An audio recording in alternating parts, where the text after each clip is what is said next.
Assalamualaikum warahmatullahi wabarakatuh. Pertemuan pertama setelah UTS, materi yang akan kita pelajari bersama adalah berkaitan dengan distribusi probabilitas bersama, marginal, dan bersyarat.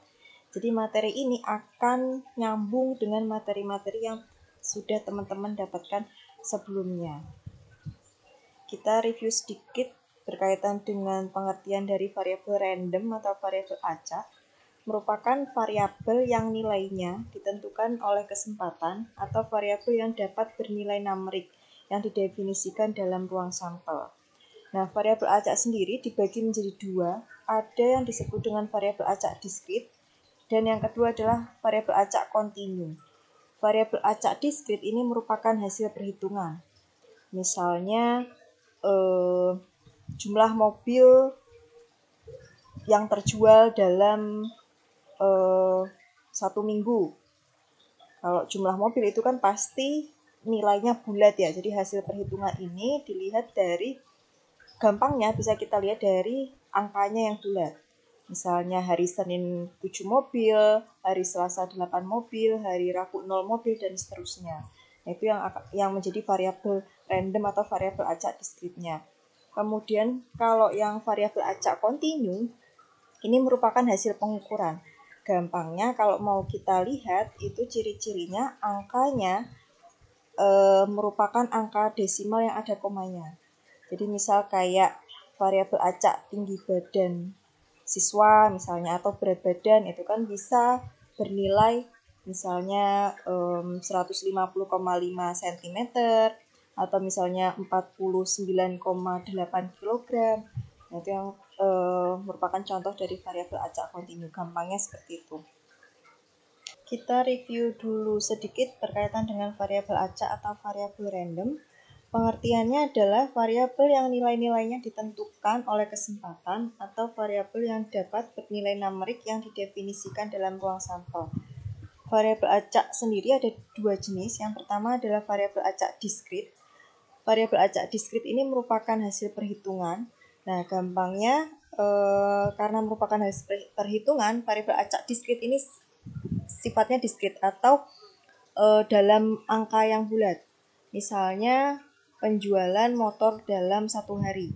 Nah, penjualan motor dalam 1 hari itu kan nilai variabel acak diskritnya bisa 0 motor, bisa 1 motor, 2 motor, 3 motor, dan seterusnya. Jadi angkanya itu bulat. Sedangkan jenis yang kedua adalah variabel acak kontinu. Ini merupakan hasil dari pengukuran. Jadi beda dengan yang diskrit. Kalau diskrit tadi angkanya bulat, kalau kontinu ini biasanya karena angkanya bisa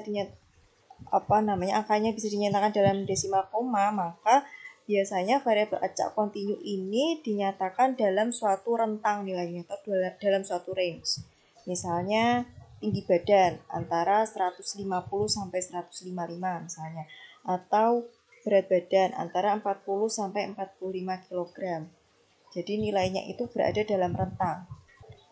Nah, di dalam rentang itu, misalnya tadi 40 sampai 45 itu kan bisa jadi bernilai 44,55 atau 44,99, 44,99998. Ini contohnya untuk variabel acak diskrit, misalnya di kasus penjualan mobil yang menjadi variabel acaknya adalah jenis kelamin pembeli.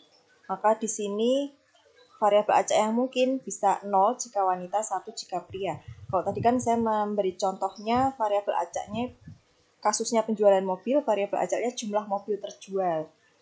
Ya, kemudian yang ini variabel acak diskrit juga kasusnya penelitian terhadap 50 produk baru yang menjadi variabel acaknya adalah jumlah produk yang rusak. Jumlah produk yang rusak bisa 0 produk, 1 produk, 2 produk, atau bisa jadi 50 produknya rusak semua. Kemudian kontinu, variabel acak kontinu, kasusnya misalnya di sini membangun proyek perkantoran baru setelah 6 bulan. Yang menjadi variabel acak adalah persentase proyek yang diselesaikan. Nah, kemungkinan nilai variabel acaknya bisa dari 0% sampai 100%. Jadi di dalam rentang ini kan luas sekali, bisa misalnya 50,95%, bisa misalnya 70,333%, gitu.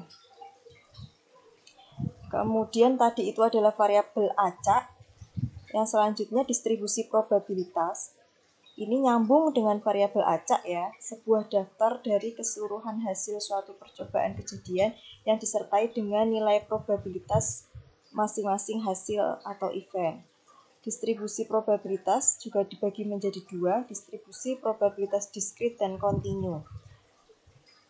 Dari gambarnya terlihat bedanya, kalau yang diskrit itu dia digambarkan, kalau distribusinya itu digambarkan dalam histogram. Jadi karena karena diskrit gitu ya. Jadi kalau di bagian sumbu X-nya ini adalah nilai X1-nya, X1, X2, X3 dan seterusnya, ini adalah variabel acak. Jadi karena diskrit, variabel acaknya itu kan merupakan bilangan bulat. Jadi dia digambarkan dalam histogram. Kemudian Y-nya ini adalah nilai peluangnya. Jadi kalau di dalam distribusi probabilitas, kalau kita gambarkan ke dalam grafik, itu kan berarti kita plotkan antara variabel acak dengan peluangnya. Tuh, kemudian kalau yang probabilitas kontinu itu digambarkan dalam bentuk grafik kurva seperti ini.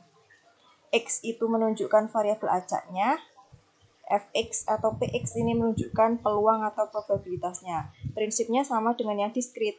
Cuma karena yang kontinu itu variabel acak X-nya adalah angka yang dalam rentang tertentu. Jadi kalau tadi diskrit itu kan angkanya bulat, X1, X2, X3 dan seterusnya. Kalau kontinu itu kan sepanjang rentang, misalnya kalau digambar ini dari nilai variabel acaknya dari A sampai B, sehingga dia digambarkannya dalam bentuk grafik. Jadi terlihat bedanya antara diskrit dan kontinu.